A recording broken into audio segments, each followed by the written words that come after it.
আমি পিকম মজুমদার। আজকে আপনাদের জন্য একটা ছোট্ট কাহিনী, একটু মন দিয়ে সময় করে শুনবেন। আশা করি কাহিনীটা শুনে আপনাদের ভীষণ ভীষণ ভালো লাগবে। তবে শোনা যাক আজকের এই 4 মিনিটের একটা ছোট্ট কাহিনী। তবে চলুন শুনি কি সে কাহিনী।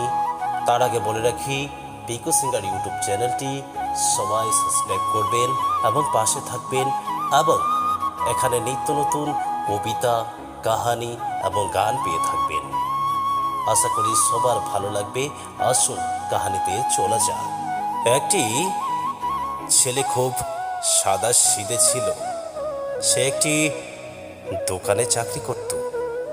ছেলেটির বেতন ছিল মাত্র 5,000 টাকা। ছেলেটি দোকানের সামনে দিয়ে প্রতিদিন একটি মেয়ে স্কুলে যেত। মেয়েটি ছিল পর্দাশীল, যদিও তার মুখটা প্রায় দেখা যেত বা খোলামেলা থাকত। একদিন হঠাৎ ছেলেটির নজর পড়ল মেয়েটির দিকে। এভাবে বেশ কয়েকদিন যাওয়ার পর মেয়েটি বুঝতে পারল ছেলেটি তাকে খুব লক্ষ্য করে। মেয়েটিও বাঁকা চোখে ছেলেটিকে দেখতে শুরু করল। ছেলেটি মেয়েটির চলাফেরা দেখে মুগ্ধ হয়ে আফসোস করতে লাগলো, ইস, আমিও যদি আজ পড়াশোনা করতাম তাহলে সাহস করে মেয়েটির সাথে কথা বলতে পারতাম।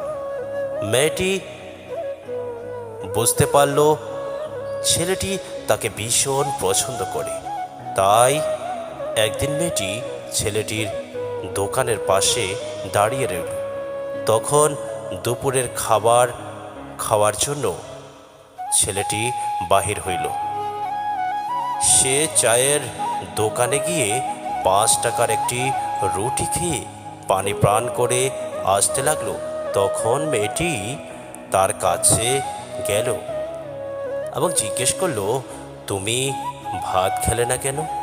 রুটি দিয়ে কি পেট ভরে?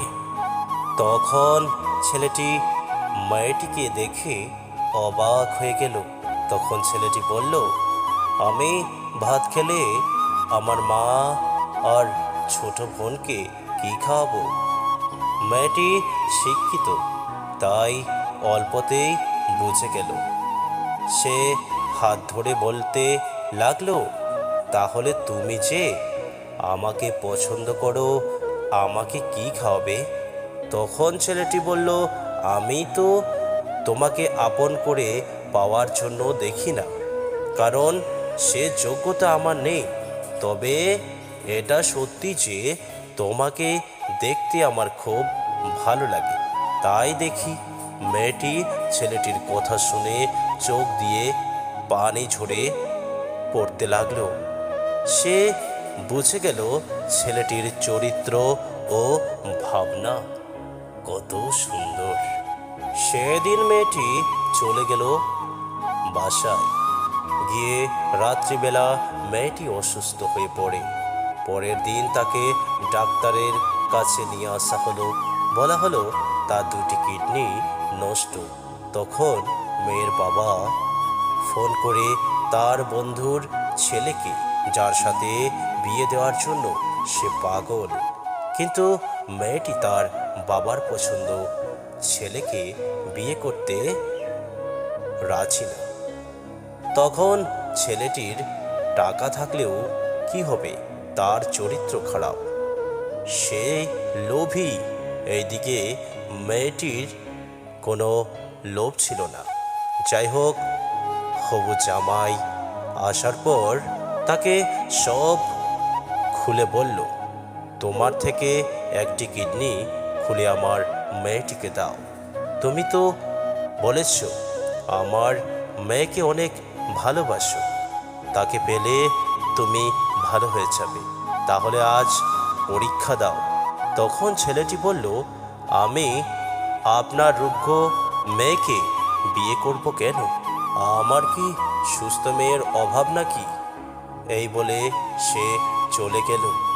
বাবা তখন কেঁদে কেঁদে মেয়ের কাছে সব খুলে বলল। মেয়েটি বলল, বাবা তুমি। মেয়ে বলল, কেঁদো না বাবা, তুমি কেঁদো না, একটা পথ এখনো আছে। তুমি আমাদের মোড়ের ওই পাশের দোকানে একটা গ্যারেজ আছে, ওই দোকানে সুব্রত নামে একটা ছেলে আছে, তুমি তার কাছে যাও, তুমি গিয়ে তাকে নিয়ে এসো, আমার কথা বলো, আমার বিশ্বাস সে আসবে। তখন বাবা ছেলেটিকে নিয়ে আসলো। মেয়েটিকে দেখে ছেলেটির চোখ ভিজে পানি পড়তে লাগলো, কারণ মেয়ের বাবা তাকে সব খুলে বলেছে। তখন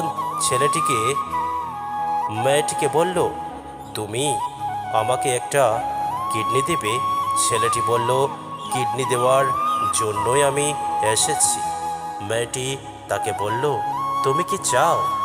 ছেলেটিকে বলল, তুমি সুস্থ হয়ে আমার দোকানের সামনে দিয়ে যাবে আর দূর থেকে আমার দিকে তাকিয়ে দেখবে। আমি তোমার কাছে এই অনুভূতিটুকু চাই। এই কথাটি শুনে মেয়েটি ও তার বাবা চোখে পানি ধরে রাখতে পারল না। অবশেষে মেয়েটিকে বিছানা থেকে উঠে ছেলেটির দু পায়ে জড়িয়ে ধরে বলল, এই জীবনে তোমার থেকে আমাকে মৃত্যু আলাদা করতে পারবে, আর কেউ পারবে না। তারপর মেয়েটি বলল, আমার কোনো কিডনি নষ্ট হয়নি, এইসব ছিল আমার সাজানো নাটক, আমি যা ভেবেছিলাম তাই সত্যি হয়েছে, তোমাকে দেখে বুঝেছিলাম তুমি আমার একমাত্র যোগ্য। চ্যানেলটি সাবস্ক্রাইব করে পাশে থাকবেন। ধন্যবাদ। আজকের মতো দেখা হচ্ছে আরেকটা অন্য ভিডিওয়, অন্য কিছু কথা নিয়ে বা অন্য কবার গান নিয়ে বা নিজের লেখা গান নিয়ে। ততক্ষণ সবাই ভালো থাকুন, সুস্থ থাকুন এবং আনন্দে মেতে থাকুন। ধন্যবাদ।